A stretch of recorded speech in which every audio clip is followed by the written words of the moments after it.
Hello friends, मेरा नाम है शुभम राव और आप सभी को स्वागत है हमारे नए यूट्यूब चैनल स्टडी विथ एनआईटीएंस में। मैं खुद एक एनआईटीएन हूं और मैं एनआईटी रायपुर से बीटेक हूं इलेक्ट्रिकल इंजीनियरिंग में। तो जैसा कि आपको पता होगा कि हमारी मंडी निरीक्षक से रिलेटेड स्पेशल सीरीज चल रही है। अगर आपने प्रीवियस वीडियोज़ नहीं देखे हैं तो आप ऊपर जाइए आई बटन पर, आपको वीडियो का लिंक मिल जाएगा। आप लिंक पर टैप करके पहले उन वीडियोज़ को देखिए, उसके बाद इस लेक्चर में आएंगे तो आपको चीज़ें ज़्यादा क्लियर होंगी। इसके अलावा हमारी ACF एग्जामिनेशन से भी रिलेटेड वीडियो सीरीज लगातार चल रही है। अगर आपने उन वीडियोस को नहीं देखा है तो आप ऊपर जाइए आई बटन पे, आपको उन वीडियोस का भी लिंक मिल जाएगा। आप लिंक पे टैप करके उन वीडियोस को भी देख सकते हैं। ठीक है, तो आज हम लोग एक महत्वपूर्ण टॉपिक पर चर्चा करेंगे जो कि मंडी निरीक्षक से रिलेटेड है, जिसका नाम है डेटा कम्युनिकेशन। ठीक है, इससे पहले मैं आपको छोटी सी इन्फॉर्मेशन दे दूँ कि हमने अभी अभी व्हाट्सएप सपोर्ट चालू किया है।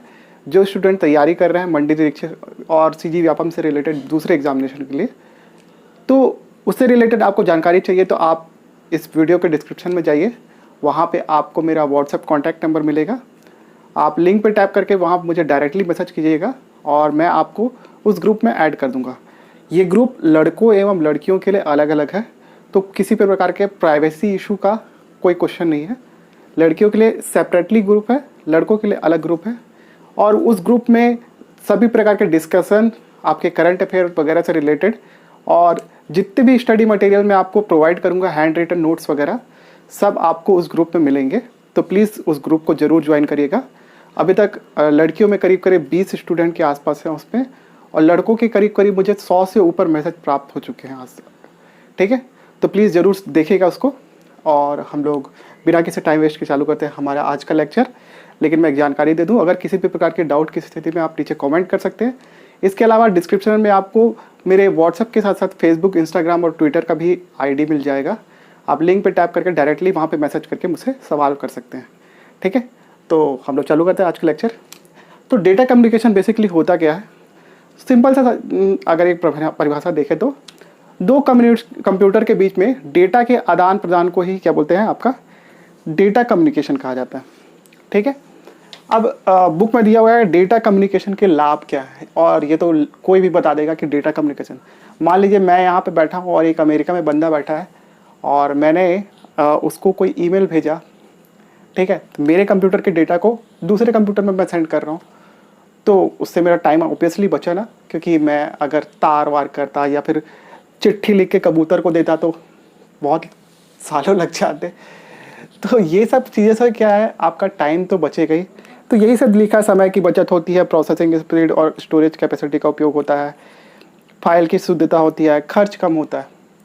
ठीक है, क्योंकि कबूतर को भी थोड़ा सा एनर्जी लगेगा, तो कबूतर की एनर्जी को बताने के लिए हमने डेटा कम्युनिकेशन का आविष्कार किया है। ठीक है, अब वो सब चीज़ छोड़िए, ऐसा तो जोक्स वगैरह था। मेन मुद्दे की बात पे आता है, डेटा कम्युनिकेशन में होता क्या है। और मैं हालांकि इलेक्ट्रिकल इंजीनियर हूँ, बट थोड़ा बहुत हम लोग डेटा कम्युनिकेशन के बारे में पढ़ते हैं इलेक्ट्रिकल इंजीनियरिंग में भी, क्योंकि हम लोग ट्रांसमिशन लाइन के बारे में पढ़ते हैं, वो हम लोग थोड़ी देर में अभी डिस्कस करेंगे। तो इसमें क्या होता है, जनरली एक सोर्स होता है जहाँ से हम लोग डेटा को भेजते हैं, जिसको हिंदी में बोलते हैं आपका स्रोत। एक मैसेज होता है या फिर संदेश होता है। ठीक है, एक एनकोडर होता है। जो डेटा होते हैं वो ज़रूरी नहीं है कि हम लोग जिस लैंग्वेज में भेज रहे हैं उसी लैंग्वेज में वो जाए। ठीक है, हो सकता है कि कंप्यूटर उसको अपने समझने लायक भाषा में कन्वर्ट कर ले। ठीक है, अब वो कन्वर्ट करने का तरीका अलग अलग होता है, जो कि हम लोग मीडियम में उसके पढ़ेंगे। अभी जो मीडियम है इसमें अलग अलग तरीके से डेटा को ट्रांसमिट किया जाता है। ठीक है, एक बार हम लोग जो मैसेज जिस भाषा पे भेजा जाता है उसको एनकोड करके दूसरी भाषा में कन्वर्ट करके इस मीडियम के थ्रू गुजारा जाता है। भाषा में नहीं कन्वर्ट करते, तरीका होता है, वो हम लोग देखेंगे थोड़ी देर में। इसके बाद वापस क्या होता है, जो हमने तरीका यहाँ पे यूज़ किया था मीडियम में, अब डेटा को वापस डिकोड किया जाता है ओरिजिनल फॉर्म में, और वो डेस्टिनेशन या फिर जो आपके मंजिल है वहाँ तक पहुँचता है। इसके बाद क्या होता है, जब यहाँ पे पहुँच गया तो ये आदमी बैठ के थोड़ी ना कुछ करेगा, ये फीडबैक भी देगा, अपना प्रतिक्रिया भी देगा ना उस पर। जैसे हम लोग मोबाइल में एक दूसरे को गाली बकते हैं तो सामने वाला भी तो गाली देता है ना। एग्जैक्टली वही चीज़ें यहाँ पे होती है डेटा कम्युनिकेशन में। ठीक है, अब इसके अलग अलग तरीके। पहला तरीका आपको बताता हूँ मैं, सिंप्लेक्स मेथड बोलते हैं इसको। सिंप्लेक्स मेथड में क्या होता है, एक सेंडर होगा, एक रिसीवर होगा, केवल सेंडर रिसीवर को डेटा भेजता रहेगा, रिसीवर केवल देखता रहेगा। ठीक है, लाइक आपका टीवी में हम लोग क्या टीवी को वापस बात करके बोलते हैं कि ये भाई मेरे को ये वाला नहीं देखना है, दूसरा देखना है। ठीक है, नहीं देख बोलते ना, क्योंकि वो वन वे ट्रैफिक की तरह है। तो सिंप्लेक्स का यही एक ड्रॉबैक कह सकते हैं कि इसमें जो डेटा होता है केवल वन वे ट्रैफिक की तरह होता है, कि सेंडर केवल रिसीवर को डेटा भेजता है, रिसीवर उस पर अपनी कोई प्रतिक्रिया नहीं देता। ठीक है, अब एकता कपूर को कोई घुस के घूसा तो नहीं मारेगा अगर उसने कोई ख़राब सा सीरियल बना दिया तो वही एग्जैक्टली यहाँ पे होता है। ये बहुत बड़ा ड्रॉबैक है आपके सिंप्लेक्स मेथड का। हाफ डुप्लेक्स क्या होता है, इसमें सेंडर रिसीवर को डेटा भेजता है, रिसीवर भी जो होता है वो सेंडर को वापस डेटा भेजता है। तो इसमें मैंने सेंडर और रिसीवर दोनों लिखा है, क्योंकि जब ये डेटा को भेजने का काम करता है तो ये एक प्रेषक, एग्जैक्टली अगर हिंदी में बोले तो इसको प्रेषक बोलते हैं। सेंडर को, रिसीवर को प्राप्तकर्ता बोलते हैं। प्रेषक जब डेटा को भेजता है आपके प्राप्तकर्ता को तो ये प्रेषक कहलाता है, ये प्राप्तकर्ता कहलाता है। लेकिन जब ये प्राप्तकर्ता प्रेषक को वापस डेटा भेजता है तो ये प्रेषक कहलाता है, ये प्राप्तकर्ता कहलाता है। ठीक है, तो इसमें ऑब्वियस ही बात है कि दो तारों की आवश्यकता होती है और इसकी कैटेगरी में आता है आपका वॉकी टॉकी। वॉकी टॉकी में ये रहता है कि हम लोग डेटा को दूसरे एंड तक भेजते हैं, लेकिन इसमें डबल कम्युनिकेशन एक साथ नहीं हो पाता। जैसे हम लोग वॉकी टॉकी से एक साइड से बोले, दूसरे के पास डेटा गया, उसने उस डेटा को सुना और फिर वापस रिप्लाई किया, तो इसमें जो टाइम गैप होता है, अब वो टाइम गैप डिपेंड करता है आपके प्रोसेसर की स्पीड पे, कि हमने डेटा को किस मीडियम से भेजा। ये 5 मीडियम हम लोग पढ़ेंगे थोड़ी देर में, किस मीडियम से भेजा, तो उसमें जो टाइम डिले होता है वो डिपेंड करता है कि हमने कौन सी टेक्नोलॉजी का प्रयोग किया। ठीक है, तो ये भी थोड़ा सा तरीका जो है वो गलत हो जाता है। गलत मतलब इन द सेंस थोड़ा सा इसमें ड्रॉबैक है ये। उसके बाद आता है फुल डुप्लेक्स। फुल डुप्लेक्स मतलब क्या होता है, इसमें 4 तार होते हैं, इसमें 2 तार होते हैं, इसमें 4 तार होते हैं। ठीक है, और ये लाइव इंटरेक्शन करने का एक बहुत ही अच्छा मीडियम है। और ये अभी तक जितने भी हमने 3 फॉर्म पढ़े, 2 फॉर्म पढ़े, उसमें से सबसे बेस्ट यही होता है। ठीक है, तो इसमें क्या है, 4 तार अगर रहेंगे तो क्या होगा, इसमें लाइव इंटरेक्शन कर सकते हैं। लाइक इंटरनेट, आप वीडियो कॉलिंग करते हो तो आप चित्र भी देख रहे हो, लाइव इंटरेक्ट भी कर रहे हो एक दूसरे से। ठीक है, अभी जो आप डेटा का ट्रांसमिशन देख रहे हो वो सिंगल वे ट्रांसमिशन है, क्योंकि मैं केवल बोल रहा हूँ, आप केवल सुन रहे हो। ठीक है, तो ये पहले नंबर के में कैटेगरी में आएगा। यहाँ पर देखो फुल डुप्लेक्स का मतलब यही होता है कि आप डेटा भेज रहे हो, लाइव इंटरेक्ट कर रहे हो और डेटा वहाँ से ले रहे हो। अब वो टाइम का डिले किस में आएगा कि आपने डेटा को किस तरीके से भेजा है, क्योंकि लाइव चैटिंग करने में भी थोड़ा बहुत लेटेंसी गैप होता है और वो इसकी वजह से होता है। अब देखेंगे हम लोग डेटा संचार के माध्यम या मीडियम। ठीक है, मैं यहाँ पे पूरा लिख नहीं रहा हूँ बोर्ड भर भर के कि ये क्या होता है क्या नहीं होता, मैं केवल समझाऊंगा आपको। और इसमें ज़्यादा आपको थ्योरी रटना नहीं है, क्योंकि इसमें से क्वेश्चन मेरे ख्याल से तो नहीं आना चाहिए। जो आपका मेन क्वेश्चन आएगा वो नेटवर्क टोपोलॉजी और इंटरनेट वगैरह से आएगा, लेकिन हाँ इसको थोड़ा बहुत जानना जरूरी है आपको। इसमें क्या है, सबसे पहले आपका standard telephone line. Standard telephone line का भी यूज़ किया जाता है डेटा कम्युनिकेशन करने के लिए। ठीक है, और जनरली क्या होता है, जो आपके छोटे एल्युमिनियम वाले पोल्स होते हैं। ठीक है, एक ट्रांसमिशन लाइन के लिए बड़ा एल्युमिनियम वाला पोल होता है और जो छोटे एल्युमिनियम वाले पोल होते हैं जिसमें बहुत पतली सी वायर होती है जो कि ट्रांसमिशन लाइन के पैरेलल चलती है।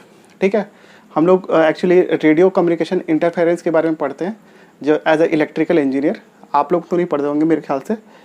तो जब रेडियो कम्युनिकेशन इंटरफेरेंस के बारे में पढ़ते हैं तो जो आपके ट्रांसमिशन पोल की जो लाइन होती है वो आपके ट्रांसमिशन लाइन, जो पावर ट्रांसमिशन लाइन रहती है उसके पैरेलल रन करती है। ठीक है, मैं क्या बोल रहा हूँ आप समझ नहीं पा रहे होगे तो ज़्यादा दिमाग मत लगाओ, केवल सीधी से बात रखो। जो टेलीफोन का वायर होता है वो बहुत काफ़ी पतला होता है और इसमें क्या होता है, तांबे की 2 तारों के मध्य अभ्रक की परत होती है। अभ्रक मतलब माइका का इंसुलेशन होता है और इसमें एक कुचालक परत होती है। तो ये एक सिंपल टेलीफोन कम्युनिकेशन के थ्रू हम लोग डेटा ट्रांसमिट करते हैं। ठीक है, और इसमें बहुत सारी चीज़ें आते हैं जो हम लोग पढ़ेंगे, डायल अप कनेक्शन वगैरह थोड़ी देर में। सेकेंड होता है आपका कोएक्सियल वायर। कोएक्सियल वायर में क्या होता है, जनरली इस प्रकार का जो ट्रांसमिशन है वो आपके ज़मीन के नीचे से या फिर समुद्र से किया जाता है। ठीक है। बड़े बड़े मेट्रोपॉलिटन सिटी में आपको खंभे नहीं दिखेंगे, बिजली के खंभे नहीं दिखेंगे, क्योंकि वहाँ पर जो कम्युनिकेशन किया जाता है वो ज़मीन के नीचे से ऑप्टिकल फाइबर घुसा के किया जाता है, ठीक है। उसमें ही एक प्रकार की टेक्नोलॉजी, हमने पहले तार का प्रयोग करते थे, उसको बाद में ऑप्टिकल फाइबर डाल के हमने इस टेक्नोलॉजी को एडवांस किया, जो लास्ट में हम लोग देखेंगे, ठीक है। वहाँ पे आपको खंभे वंबे नहीं दिखेंगे। तो कोएक्सियल वायर जो है आपका एक अच्छा ट्रांसमिशन का युक्ति है as compare to telephone line के, क्योंकि इसमें ज़्यादा सरफेस से कांटेक्ट नहीं रहता है, और उसमें मान लीजिए आपके इसमें बिजली टेलीफोन वायर में एक पेड़ गिर गया तो आपका कम्युनिकेशन बाधित हो जाएगा, लेकिन कोएक्सियल वायर में ऐसा कोई संभावना नहीं रहती। हालांकि इसमें कुछ और ड्रॉबैक भी है जिसके बारे में आपको ज़्यादा दिमाग नहीं लगाना है। तो ये याद रखिएगा कि ज़मीन के नीचे या समुद्र के नीचे से इस प्रकार का ट्रांसमिशन किया जाता है, और इसमें टीवी नेटवर्क और कंप्यूटर नेटवर्किंग में इसका प्रयोग किया जाता है, ठीक है। अच्छी technology as compare to coaxial wire भी माइक्रोवेव और इंफ्रारेड। अब वेव ट्रांसमिशन से क्या होता है कि आपको कोई खम्मा उम्मा नहीं लगाना है, आप केवल माइक्रोवेव का प्रयोग करके, आप रेडिएशन का प्रयोग करते हुए आप डेटा को ट्रांसमिट करेंगे। तो जानिए होगे, इसमें एक सेंडर होता है जो कि एक एंटीना लगा होता है। सेंडर क्या करता है, डेटा को भेजता है, सारे एंटीना उसको रिसीव करते हैं, ठीक है, और ये एयर के थ्रू जाता है।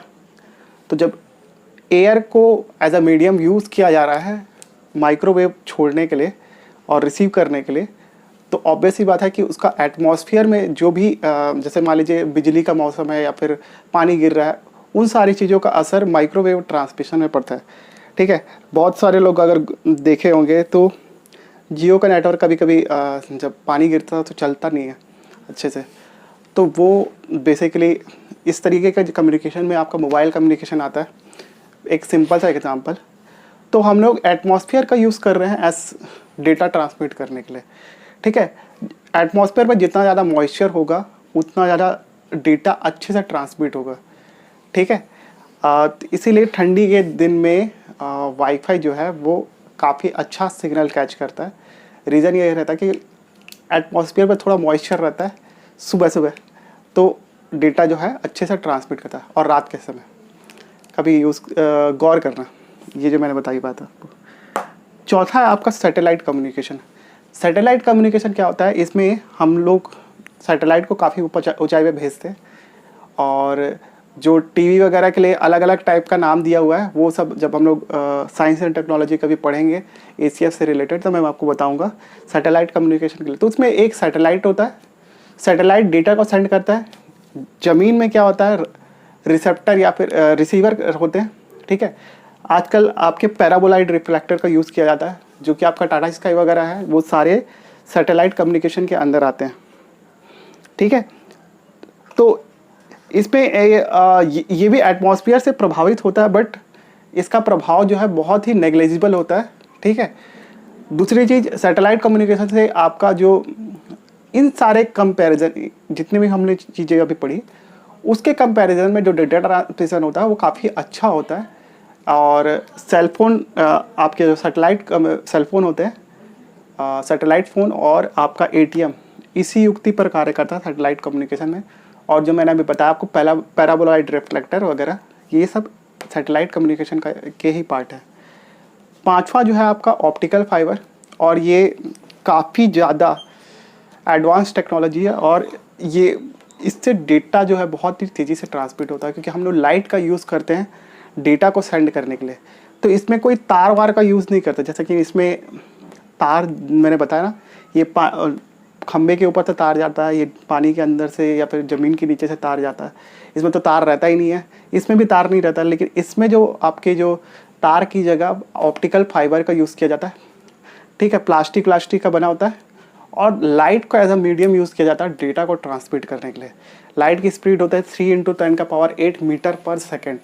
इतनी स्पीड से आपका डेटा ट्रांसमिट हो रहा है, तो बहुत ही फास्ट कम्युनिकेशन होता है, और ये काफ़ी अच्छी टेक्नोलॉजी है। और आजकल जो है मेट्रोपॉलिटन सिटी और बाकी सारी जगह में आपके ज़मीन के नीचे से ऑप्टिकल फाइबर का ही नेटवर्क फैला हुआ है, ठीक है। तो ये बेसिक चीज़ें याद रखनी है, ज़्यादा इसमें दिमाग नहीं लगाना, क्योंकि मेरे ख्याल से इसमें ज़्यादा क्वेश्चन नहीं फंसेंगे। अगर आपकी किस्मत बेकार रही तो फंसेगा, इस टॉपिक से केवल नेटवर्क टोपोलॉजी से क्वेश्चन आते हैं, जो हम लोग थोड़ी देर में देखेंगे। तो चलिए अब फटाफट से कुछ और चीज़ें भी देख लेते हैं, और उसमें सबसे पहले हम लोग देखेंगे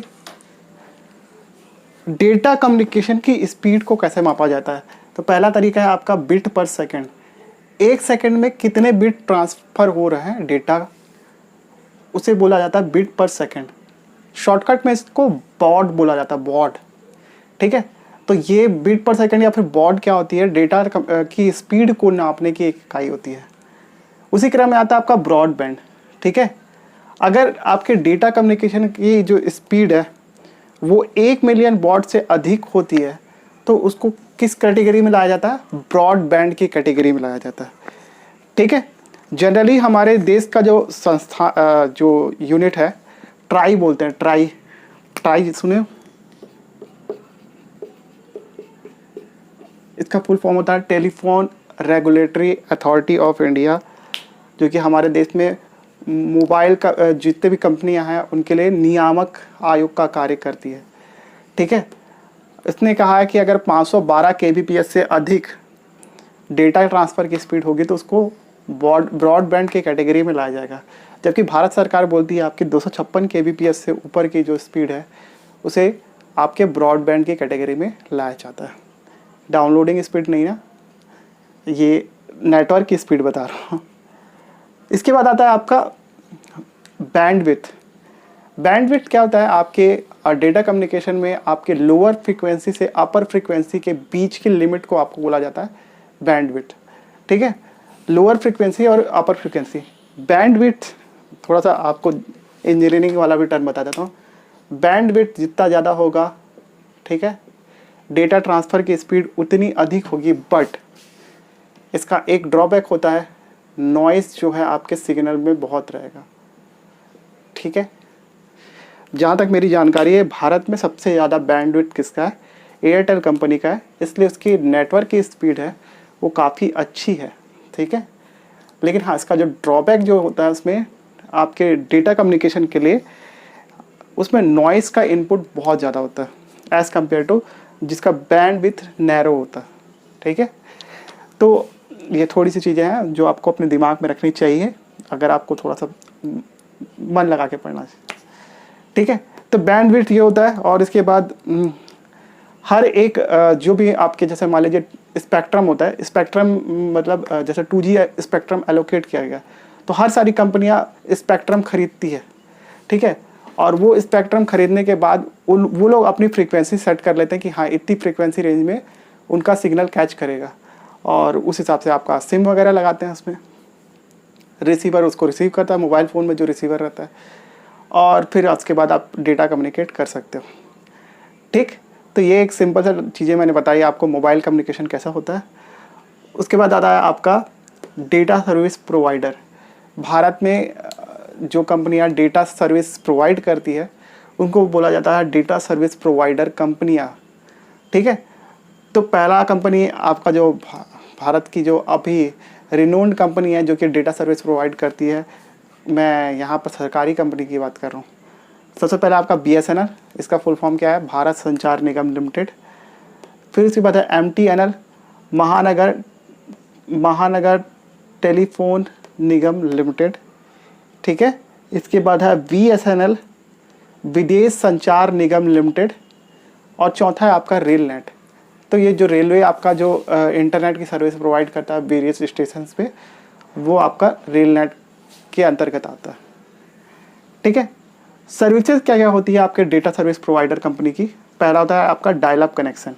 ठीक है, डायल अप कनेक्शन जनरली क्या होता है, जैसे कि हम लोग मोबाइल में क्या करते हैं, सॉरी टेलीफोन में क्या करते हैं, कॉल करते हैं किसी को और उसके बाद हम लोग बोलते हैं और डेटा कम्युनिकेशन ट्रांसमिट किया जाता है। तो डायल अप कनेक्शन में आपका जनरली टेलीफोन वायर का यूज़ किया जाता है और टेलीफोन के तरह इसको डायल करके यूज़ किया जाता है डेटा कम्युनिकेशन के लिए। ठीक है, तो डायल अप कनेक्शन नॉर्मली हम लोग 24 घंटा थोड़ी ना टेलीफोन लगा के बात करते हैं, तो एक युक्ति होती है जिसको मॉडेम बोलते हैं। मॉडेम के थ्रू आपका डायल अप कनेक्शन सेटअप किया जाता है। ज़रूरी नहीं है कि आप केवल जो मॉडेम मिलता है उसी को डायल अप कनेक्शन के लिए यूज़ किया जा रहा है। एक नॉर्मल मोबाइल को भी डायल अप कनेक्शन के लिए एज अ मॉडेम यूज़ किया जा सकता है। और ये मैंने खुद बनाया है 2010-11 के आसपास, जब नॉर्मल ऐसे नेट नहीं चलता था, आपके वाईफाई वगैरह नहीं था, स्पीड अच्छी नहीं थी, 2G 3G नेट का ज़माना था। तब आप मोबाइल को मॉडेम की तरह यूज़ करके आप इंटरनेट का यूज़ कर सकते थे। तो वो जो डायल अप कनेक्शन होता है उसके लिए मॉडेम प्रयोग किया जाता है, ठीक है। इसके बाद होता है लीज्ड लाइन। लीज्ड लाइन जो काउंटर स्ट्राइक पहले ज़माने में खेलते होंगे उनको पता होगा कि ये क्या होता है। लीज्ड लाइन का प्रयोग जैसे जनरली एक छोटे एरिया में डेटा कम्युनिकेशन के लिए किया जाता है, ठीक है। अगर लोकल एरिया में आपको डेटा भेजना है तो आप लीज्ड लाइन का प्रयोग करके एक दूसरे कंप्यूटर को कनेक्ट कर सकते हैं और आप आसानी से डेटा ट्रांसमिट कर सकते हैं, ठीक है। इसके बाद है आपका DSL लिखा हुआ है, डिजिटल सब्सक्राइबर लाइन, ठीक है। मैं लिख इसलिए नहीं ले रहा हूँ क्योंकि मेरे पेन में रिफिल नहीं है और अभी लॉकडाउन लगा है। हालांकि स्टेशनरी आइटम खुलने की बात हुई है, लेकिन अनफॉर्चुनेटली मेरे एरिया में तो मुझे कोई भी स्टेशनरी आइटम खुला मिला नहीं।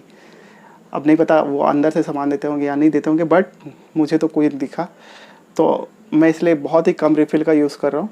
ऐसा नहीं है कि मैं आपको लिख के नहीं दिखा सकता, बट क्या करें, मजबूरी है, ठीक है। DSL का फुल फॉर्म है डिजिटल सब्सक्राइबर लाइन, और इसकी जो स्पीड होती है वो तेज होती है as compare to dial up connection से, और इसमें भी केबल के माध्यम से आपका डेटा को ट्रांसमिट किया जाता है, ठीक है। और जैसा कि मैंने बताया कि इसकी स्पीड डायल अप कनेक्शन से तेज होती है DSL की। उसके बाद आता है ISDN, इसका फुल फॉर्म है इंटीग्रेटेड सर्विस डिजिटल नेटवर्क, ठीक है। इसमें जो होता है डेटा कम्युनिकेशन के लिए मॉडेम का यूज़ नहीं किया जाता और डेटा जो है आपके डिजिटल फॉर्म में ही ट्रांसमिट की जाती है, ठीक है। और बेसिकली जो हमने डायल अप कनेक्शन बनाया था पहले पुराने ज़माने में, उसी का एडवांस वर्जन है ये, लेकिन हाँ इसमें मॉडेम को रिप्लेस कर दिया गया नॉर्मली। इसमें क्या होता है 64 kbps के 2 चैनल लगे होते हैं, जैसा कि बुक में लिखा है। हालांकि मैंने भी आज तक ये देखा नहीं है, ना तो उसके बारे में सुना है, मुझे ज़्यादा जानकारी नहीं है। जो बुक में जानकारी लिखी हुई थी वो मैंने बता दिया कि इसमें 64 kbps के 2 चैनल लगे होते हैं और ये डायल अप कनेक्शन का ही एडवांस वर्जन है। GSM आप लोग जानते होंगे, ग्लोबल सिस्टम फॉर मोबाइल, ठीक है। GSM और CDMA में क्या डिफरेंस होता है ये आपको पता होगा। GSM में आपका सिम का यूज़ किया जाता था, उसमें सिम का यूज़ नहीं किया जाता था, ठीक है। उसके लिए विशेष तरह के मोबाइल थे पहले ज़माने में, अब नहीं है क्योंकि सब चीज़ रिप्लेस हो गया है। तो GSM का फुल फॉर्म होता है ग्लोबल सिस्टम फॉर मोबाइल, और ये सर्वाधिक प्रचलित है और इसके थ्रू आपके अंतर्राष्ट्रीय रोमिंग सुविधा प्रदान करता है ये बिना फ़ोन बदले हुए, ठीक है। इसके बाद है CDMA, और CDMA जो है थोड़ा सा पुरानी टेक्नोलॉजी है एज़ कम्पेयर टू GSM के। इसका फुल फॉर्म होता है कोड डिवीज़न मल्टीपल एक्सेस, और ये 3rd जनरेशन पर आधारित टेक्नोलॉजी है जिसका उपयोग मोबाइल फ़ोन में किया जाता है, ठीक है। तो देखिए ये जो टॉपिक है वो केवल आपका बेस बनाने के लिए है, क्योंकि मेन जो आपको पढ़ना है अगली क्लास में जो मैं आपको पढ़ाऊँगा वो है नेटवर्क और नेटवर्क टोपोलॉजी। अगर आपको इस चैप्टर से क्वेश्चन आया भी तो आपको नेटवर्क और नेटवर्क टोपोलॉजी से आएगा, मेरे ख्याल से इसमें से तो नहीं आएगा, क्योंकि इसमें ऐसा कुछ है नहीं जिसको वो पूछ सके, ठीक है। सो दैट्स इट, मुझे करवाना था तो मैंने आपको करा दिया। तो मैं यही बोलना चाहता हूँ कि इसको ज़्यादा जोर दे के नहीं पढ़ो, ऊपर ऊपर से पढ़ो और यहाँ से आगे निकल जाओ, ठीक है। So that's it for today's video. अगर आपको ये वीडियो पसंद आया तो प्लीज़ वीडियो को लाइक दीजिए, चैनल में नए हैं तो सब्सक्राइब कीजिए, ज़्यादा से ज़्यादा इस वीडियो को शेयर करिए अपने दोस्तों के बीच में, और ख़ासकर उन लोगों को जिनके पास पैसे नहीं हैं मंडी निरीक्षक के लिए, आपको कोचिंग इंस्टीट्यूट को देने के लिए। इसके अलावा जो लोग तैयारी कर रहे हैं आप उनको भी शेयर करिए, वीडियोस में व्यूज़ आएंगे, मुझे एक मोटिवेशन मिलेगा, तो मैं आपको कंप्यूटर के अलावा दूसरे सब्जेक्ट भी पढ़ाने की कोशिश करूँगा जो कि एब्सोल्युटली फ्री ऑफ कॉस्ट होगी, ठीक है। कई लोग मुझसे पूछ रहे थे कि आप पेड सर्विसेज देते हैं, हाँ देता हूँ, उससे रिलेटेड जानकारी आपको मेरे इंस्टाग्राम हैंडल पे मैसेज करने से मिल जाएगी, ठीक है। और इसके अलावा मैं आपसे अनुरोध करता हूँ प्लीज़ ज़्यादा से ज़्यादा लोग व्हाट्सएप ग्रुप से जुड़े, क्योंकि मैं आपको वहाँ पर कई सारी चीज़ें इन फ्यूचर प्रोवाइड करूँगा जो कि फ्री ऑफ कॉस्ट होगी, ठीक है। उसके लिए कोई चार्ज नहीं लग रहा है, तो प्लीज़ जाके ज़रूर ज्वाइन होइएगा व्हाट्सएप ग्रुप के साथ। और इन फ्यूचर हम लोग टेलीग्राम ग्रुप भी लाएंगे, उसका कोई इशू नहीं है। So thank you so much for watching this video.